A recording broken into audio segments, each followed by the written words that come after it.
A very large, very magical hole has been left in the hearts of millions this week with the loss of Maggie Smith, or also arguably better known as Professor Minerva McGonagall. But this week it would seem she has expellied her last armas.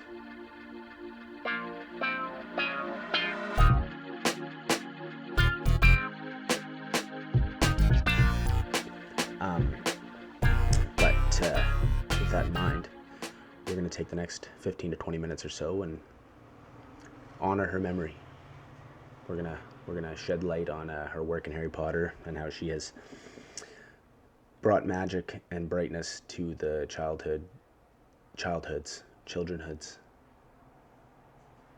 to the childhoods of many children worldwide. You still have a bit of a security problem, Headmaster. I'm afraid it's quite extensive. Just so effing awesome. Such good movies. Such good movies. It was an honor to be born in the time I was. You know, that I got to experience these as a kid. My God. Seeing that car flying, seeing him dangling out the window of that car in number 2. Just, holy God. Just awesome. How dare you stand where he stood? Tell them how it happened that night. Tell them how you looked him in the eye. A man who trusted you and killed him. Tell them. Boring. Let's skip ahead till we see Minerva. It's just raw power, raw energy. Well, that was just a little snippet of the passion and power of her acting. She was a phenomenal woman. Downton Abbey. What was her name in that show again? Downton Abbey. There are definitely better. Violet. Oh my God, Violet Crawley. Yeah, the extent of her reign and her reach in Hollywood was just incredible. And she's among the greats, right? She's among the greats that will never.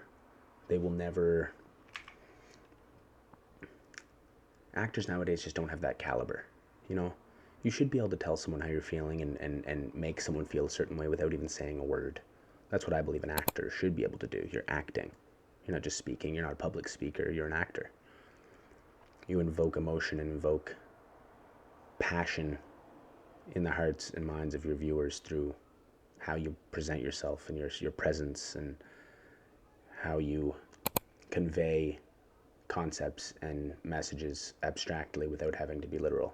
That's what it is to be an artist, and she was just...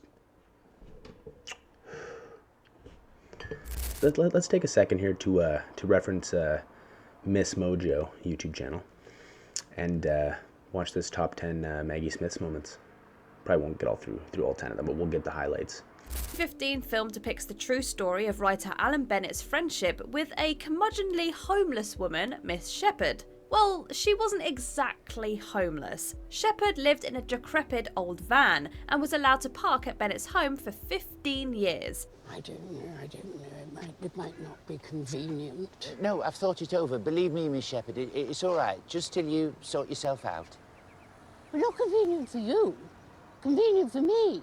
Upon getting to know her, Bennett learned that she was once a gifted pianist, aspiring nun, and formerly institutionalized. For such a complex character, Maggie Smith was the obvious choice. If you choose to live like this, it's what you must expect. Look at that. I didn't choose. Look at that passion. Look at that passion in her eyes, eh? You can't teach that. You can't teach that face right there. Look at that. Look at that face. God, she's good. Smith plays the role to perfection, with her deadpan British retorts and occasionally sweet moments. Sorry, you can't party. And you know, I was never a huge fan of that British style TV. You know what I mean? Like that kind of just soapy, like watch it on Sundays after church kind of shit. But I appreciate that it was made. And I appreciate that it was loved by many. And she pioneered it. You know, it's like actors like her, like Anthony Hopkins, that guy who played the Dark Knight's butler there, what's his name? Or is that the same fella? No. No, what's his name, goddammit?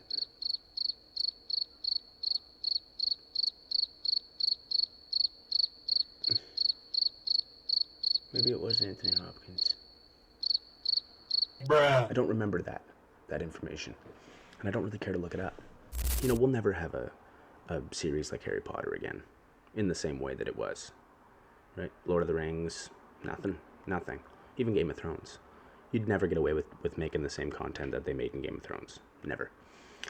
And it's a testament to when you remove relatability from things, how no one gives a fuck anymore. I like the Venom movies. But in terms of even like good quality movies, right? Like you're not going to get another Notebook again. You're not going to get another Good Will Hunting. You know what I mean? Those classics, Tom Hanks, like Forrest Gump and Castaway, Big. No way. They're cringy. You open it and some of the, like that new one there. What is that new fucking movie with the big boobed woman? Sydney Sweeney, and that other guy, Glenn or whatever.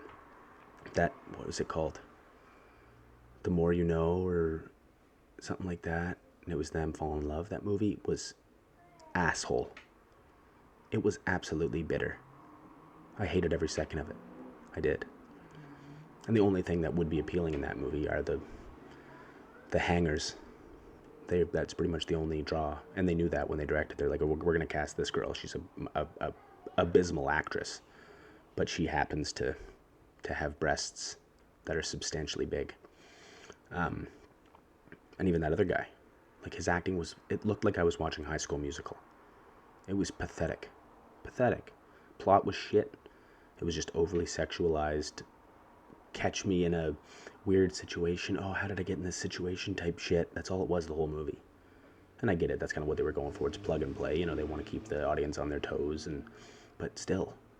Ugh. Gross. Like, just make me something good. Please. And that's, anyway, what I'm getting to at this point is that Maggie Smith being gone and all these fantastic actors. You know what I mean? Even the Snape there, Alan Rickman. Like, those actors are gone. They're gone now. Soon all of them will be gone. All the ones we regard. And what'll be left in their wake is BS. And that's not a world I long to be a part of.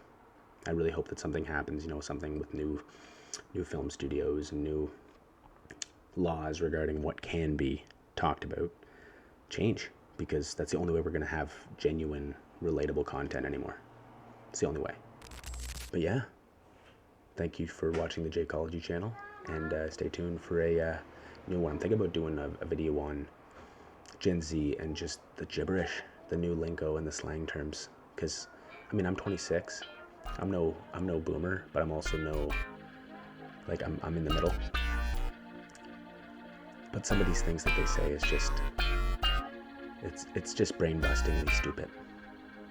But anyway, thanks again for watching, and you have a phenomenal day.